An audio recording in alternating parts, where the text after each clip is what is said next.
Masculine containment is a term that I use frequently on this channel. In fact, you can find it all over the internet today in conversations surrounding dating, romance, and relationships between men and women. But despite how often the term gets used, very few people seem capable of clearly defining what it actually means. If you are a woman who hears the term masculine containment and instinctively recoils, fearing some sort of control, yet still, you find yourself yearning for certain masculine traits in your relationships that you really struggle to put into words, this video is for you. And if you're a man who feels lost about what role you're supposed to play within your relationships or dating life, confused by the endless conflicting opinions surrounding masculinity, this video is for you too. Because I believe men and women today are not struggling to love each other. They're struggling to understand what they are subconsciously trying to offer one another in the first place. So, let's define the term, masculine containment.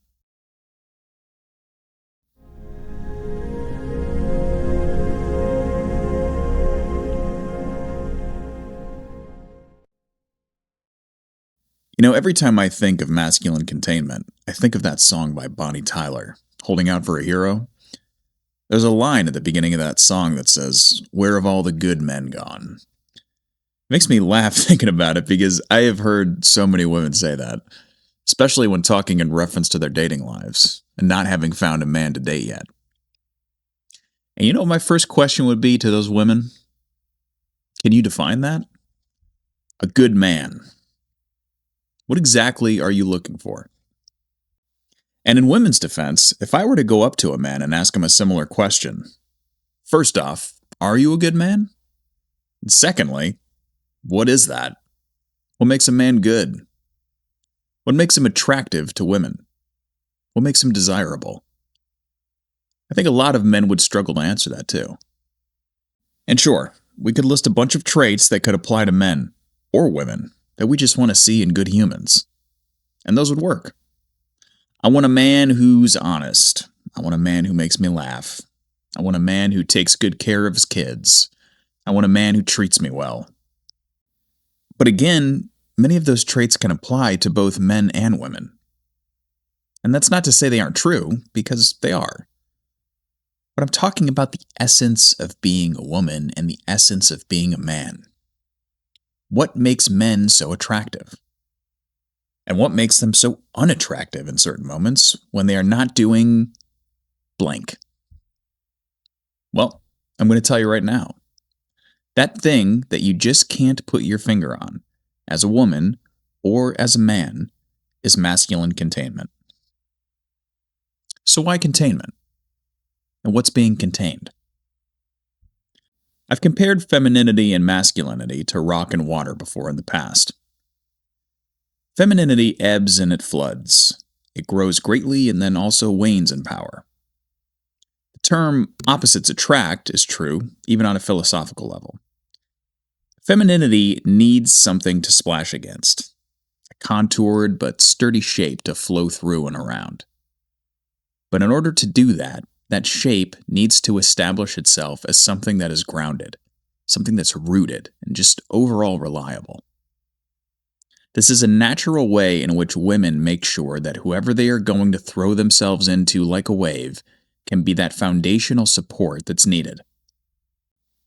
A lot of folks don't see this on such a macro level, so for a lot of women, they will see certain traits and be attracted to them without ever really asking themselves why they're attracted to those traits. They'll see a man who's good with his hands and can fix things, and they'll like that. A man with emotional depth and high intelligence. A man who can provide financially. A man who can handle himself physically in a confrontation. A great sense of humor. In a way, Napoleon Dynamite was kind of right. Well, sort of. Women do like men with skills. Maybe not nunchuck skills, but there is some truth to it. Now, you may be a woman listening to this and saying, "Hey man, I dated a guy who was great with his hands or had a master's degree in psychology, and he was an asshole and an addict. So what are you talking about here?" And you would be right. But I think women often see these traits or abilities in men and that's as far as the attraction goes. Not enough women are asking why these traits are so attractive to them. What makes these traits attractive is that these men are seeing what is necessary in the moment and rising to that occasion. This establishes a layer, or a bedrock, so to speak, of reliability. This is a man with an established presence. This is a man who is grounded in something. This is a man that when insert type of wave splashes up against him, he can meet it at the height and the strength that is required to not be shaken by it. Where I think so many women and men get this whole thing wrong is that they think that masculinity and masculine containment are defined only by those traits and the affiliated attitudes. We need to look at masculinity in this broader sense and see that it is not the specific traits of a man that establish masculine containment, but rather his ability to meet the needs of what is necessary in any given moment, regardless of what it is. If I were to describe masculinity as a skill someone might be proficient in, I would describe it as the art or the skill of meeting the moment. Now, this is twofold, this idea of meeting the moment. There is the act of meeting the moment, but there is also the skill of deciding when it is necessary. I made a whole video recently that I do recommend you go check out involving this idea of the passenger princess. Now, I won't go into detail about a video I've already made. However, I bring it up because there is a theme in there that is going to directly translate into this idea of masculine containment. And that idea is that women operate from a place of wanting, and men operate from a place of necessity. If we were to rewind the clock, our men doing what is necessary would be pretty straightforward. Things weren't super great for a lot of folks back in the day, and so the idea of doing your best to provide some sort of income for your household, or hunting for your food, or protecting your family from barbarians or wolves, these are things that were so necessary that everyone would literally die if you didn't do them. It's pretty grim, but it's true. It's hard to ignore necessity when it's literally banging down your door. The high-stakes stuff is what we often like to associate with masculinity. The heroic action, the sacrifice play, the big, huge, flashy, fiery, masculine gamble to meet the moment. Maybe while doing it in cool sunglasses and a leather duster. And to be clear, I don't think these things are toxic, as some more modern folks might say. I just think it's an aspect or a facet of masculinity. But it misses the mark. It doesn't encompass being masculine. In fact, it takes one aspect of it and greatly exaggerates it. This idea of glory. The appreciation that comes, or that we hope might come, from doing what is necessary. And look, I'd be lying to you if I said I didn't like appreciation for the stuff that I did. Most humans do. It's fine. But I bet any wife listening to this has seen a man unload that dishwasher once and then kind of glanced over at her like, check it out. Check out what I did. And look, what's happening there is he recognized what was necessary. He saw that it needed to be done and he did it. But it's outside that wheelhouse of cool, right? He's not stopping a burglar. He's not out being Batman. He's not outside chopping wood in suspenders with no shirt on. He didn't even wrestle a bear to the ground. He did some damn dishes. And you know what? It very well may have been necessary in that moment. And that is a facet of masculine containment as well. But the attitude matters. Men, the more you seek validation for your actions, the more you are going to be operating from this place of glory-seeking behavior, which is going to lead you down a path far away from masculine containment and rather into one of this sort of golden child persona, where everything you do needs to be rewarded or appreciated. And that is not the behavior of someone emotionally self-sufficient or reliable. Hardly rock behavior. And when you think about it, that's not really doing what's necessary, is it?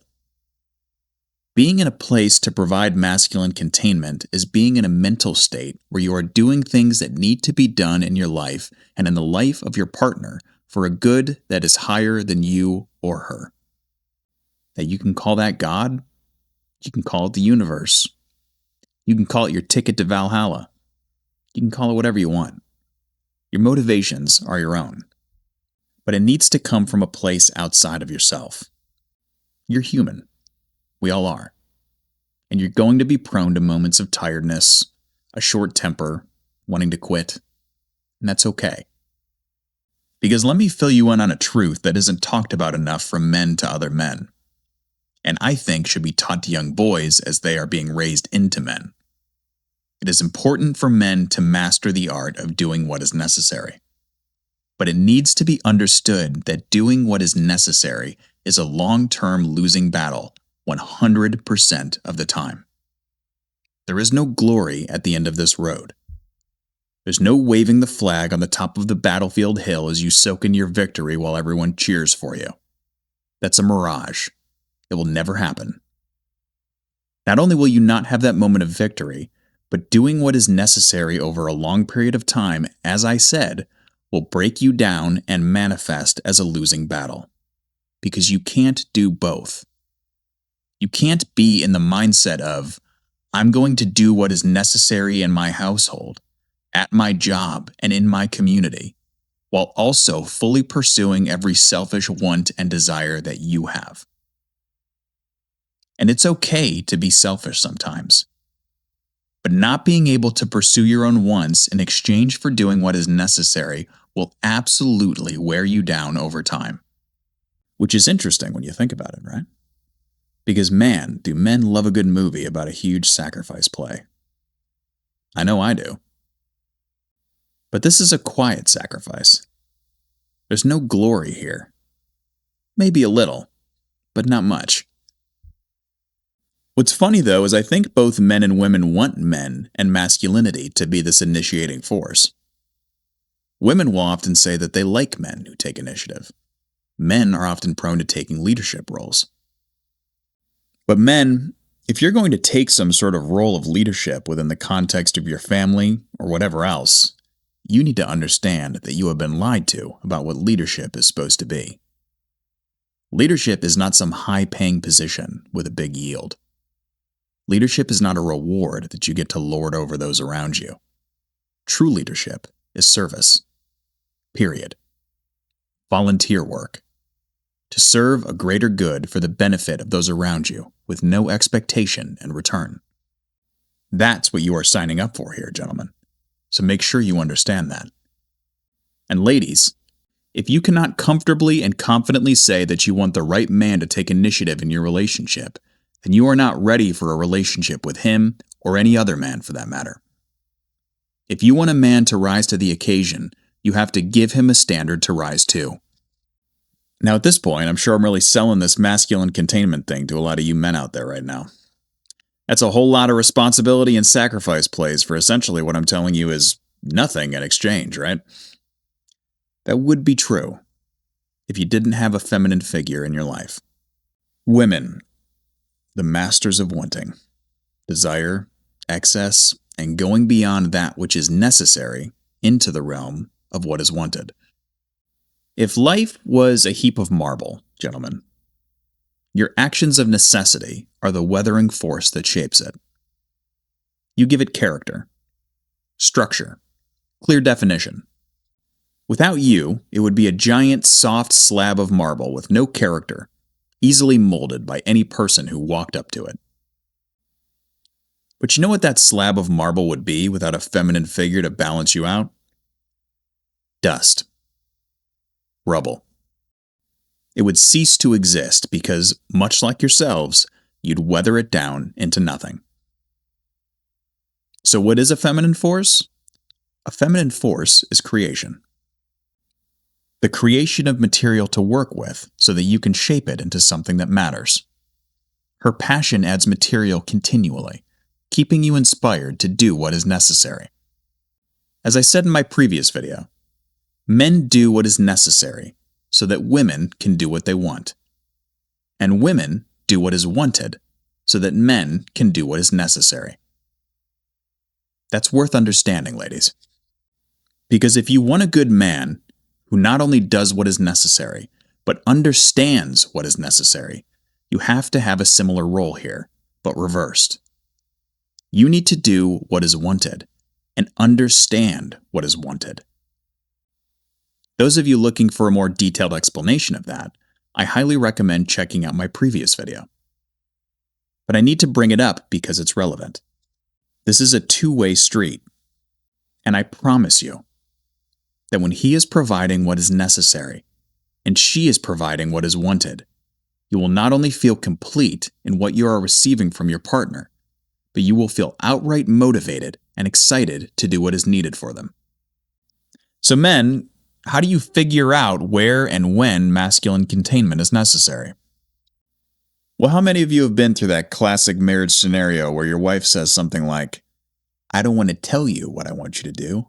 I just want you to do it." Drives men crazy, right? Because a lot of them don't get it. They perceive it as needing to be a mind reader. I'm going to help you out here, gentlemen. Give you the secret. Remember that second part to masculine containment I told you about?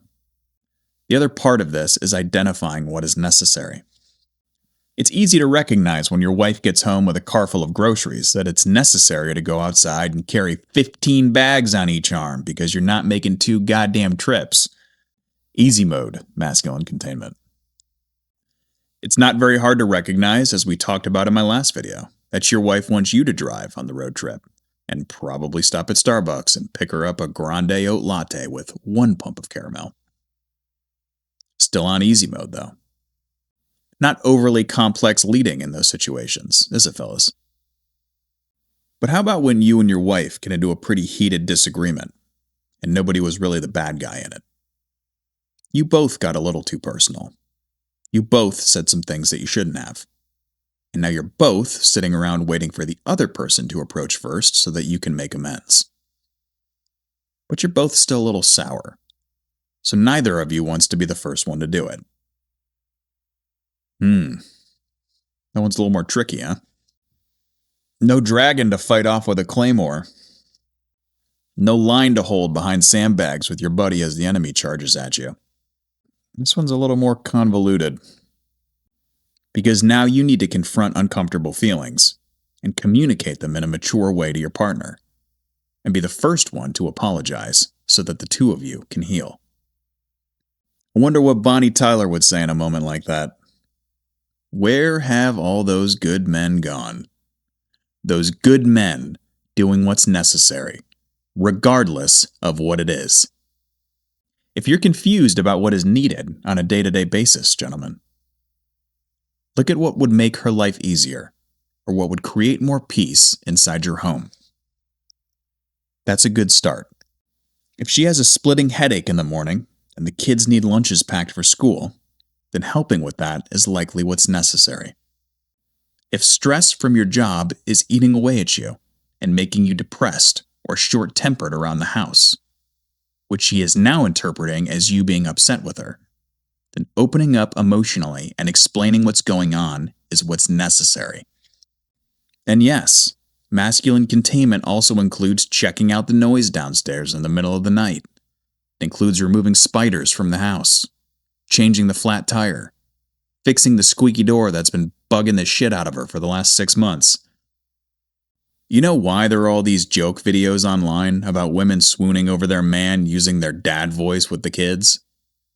Because it's a necessary thing that nobody wants to do. Nobody wants to be the bad cop in parenting. It doesn't feel good.